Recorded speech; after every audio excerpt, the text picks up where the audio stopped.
अस्सलाम वालेकुम रहमतुल्लाह। मैं हूं आपके साथ इंजीनियर नुमान अहमद और मेरे पास लेबर की, क्योंकि मुझे मैसेजेस आए कि लेबर की जो है वो आप जॉब्स शेयर करें।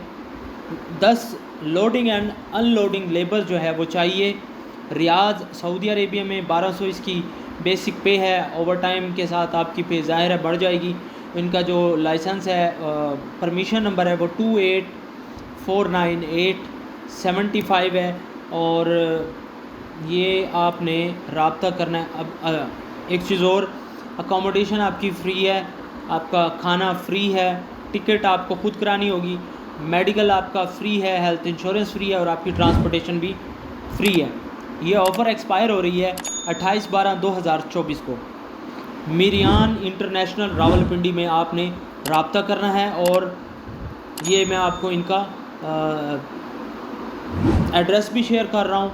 इनका एड्रेस है Hamid Khan 62/64 second floor, Sheikh Soni plaza, bank road, Saddar, Rawalpindi. 10 लोग इनको चाहिए, 10 जॉब्स अवेलेबल हैं।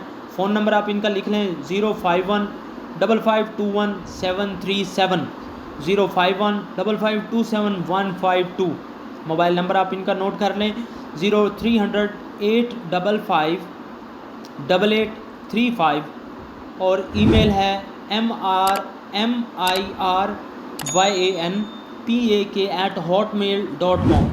ये एक वैकेंसी थी छोटी सी जो मैं लेबर की, मुझे क्योंकि मैसेजेस आ रहे थे, कॉल्स आ रही थी, तो मैंने सोचा कि आपके साथ लेबर की जो वैकेंसी है वो शेयर कर दूं। अब तक के लिए इतना ही, इंशाल्लाह मिलते हैं नेक्स्ट वीडियो में। तब तक के लिए मुझे इजाज़त दीजिए। अल्लाह हाफिज़। अस्सलामु अलैकुम वरहमतुल्लाहि वबरकातुहू।